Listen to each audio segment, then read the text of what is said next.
family. My name is Jennifer and I am here with today's workout of the day. And what we've got today is 5 different blocks. Each block has 3 different exercises in it. So you're going to get 4 minutes on each block. You're going to complete the first exercise for a set number of reps, which I'll talk about here in just a second. And then the remaining time that you've got on your clock, you're going to alternate between the second and third exercises. So today you're going to need probably some medium and some heavier weight dumbbells. You're going to need a mat. Also, if you've got a band, go ahead and grab one. I've got a couple of different options here, but you can also do the exercise without a band if that's a problem for you. So no worries. Let's go ahead and jump into things. So our first block, we've got a walking lunge with a bicep curl. Nothing new there.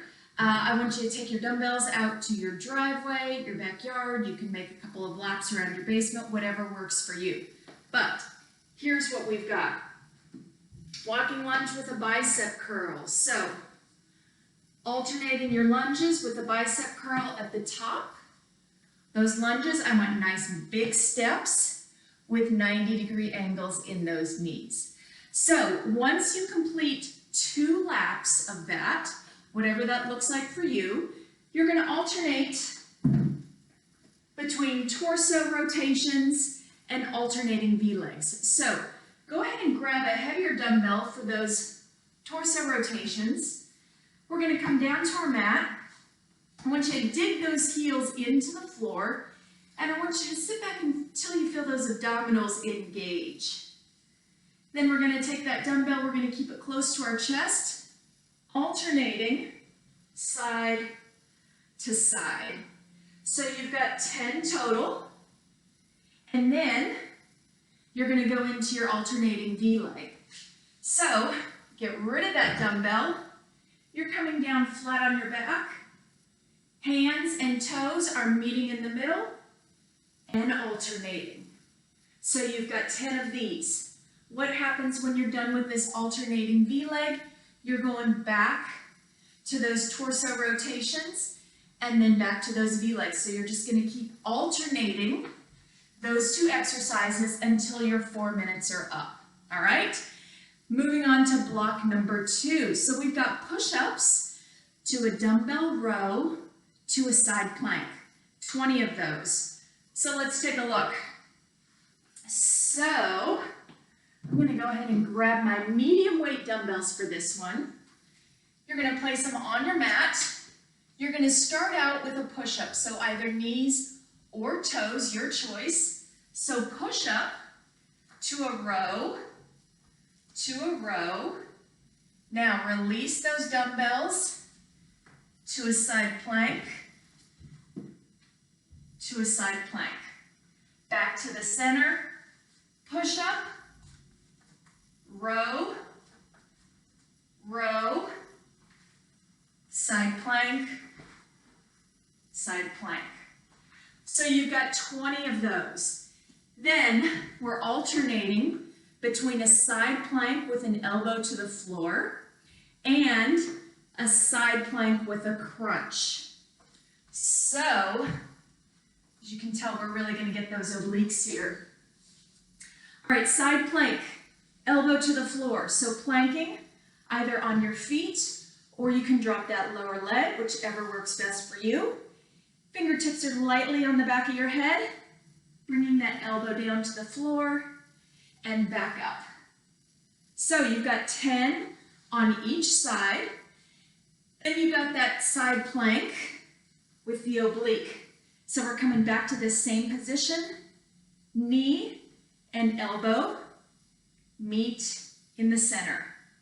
So 10 and then 10 on the other side. All right, so 2 blocks down. Moving on to block 3. We are alternating between a chest press and a chest fly.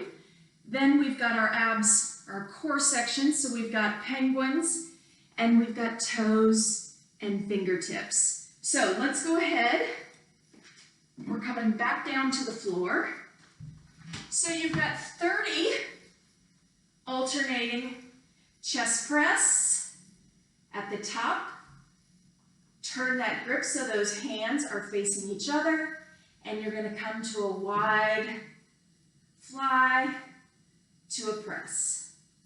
So alternating. Great work. All right, so as soon as you've got 30 of those under your belt, we're going to get rid of those weights, and we're going to stay flat on our back for those penguins. So your feet come to the mat. What we're doing here is lifting those shoulder blades up off the mat and working to touch that logo on the side of your shoe. So the closer your heels are to your rear end, the easier it's going to be. The further away from your booty they are, the more difficult it's going to be, because we're really going to need to recruit those stabilizers and obliques. So you're right here. You've got 10 of these. Then you're going to switch to fingertips to your toes, so those shoulder blades are staying up off the mat, and you're reaching those fingertips to the toes. So those knees are straight, and we're just reaching to the top. Very good. As soon as you finish those fingers to toes, you're back to those penguins. All right, so block 4, we've got a squat to a lateral leg lift with a band if you've got it. So if you don't, it's no big deal. You're going to do the same exercise just without the band. So we're going to place it around our calves. And the way this one is going to work, you've got a nice wide base. You're going to sit down into that squat.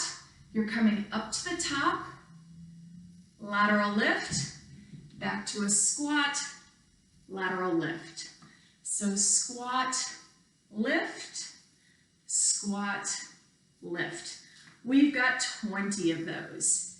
So again, without the band, no big deal. You're right here and here, here and here. Now, as you do these, I really want you to focus on coming down to your squat, coming back up, and keeping those hips square and center. So try not to let your body rotate all over the place as you're doing those lateral lifts. So now we're coming down to a 20-second V-sit. So again, we're going to lean back into those abdominals, feel them engage. You've got some options here. You can keep those feet flat on the floor. You can lift one toe. You can lift both feet. You're here for 20 seconds. All right? Then we're alternating between those plank shoulder taps. So we're going to roll it over to our plank position.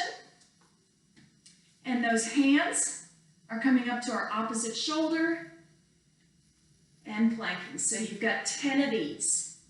Now, as you do this, I want you to be sure that body doesn't roll as your hand is coming to your shoulder. So that might mean you need to widen your base, spread those legs apart just a little bit more for a nice, steady, and stable core. So, we're ready. Our last block, yes? I knew it. All right, so I'm sorry to say, 10 burpees. You guys know the drill, so I'm not even going to demonstrate these today because we've done a lot of these. But do what works for you today. You can take that jump out. You can add it, do whatever works. All right, then we've got a plank with a lateral leg tap, and we're going to finish it out with bicycles. So we're coming back to that plank position, and we're just tapping that foot out to the side. So that core is engaged, those glutes are engaged, nothing is moving except that leg that's tapping out to the side. 10 of those. Then we're going to turn it around, and we've got 10 bicycles. Slow and controlled. Working to get that shoulder to your opposite knee. The slower and the more controlled you are on this movement, the more you're going to feel it in that core, which is exactly what we all want. Great job today, guys. I will see you tomorrow. Have an awesome workout.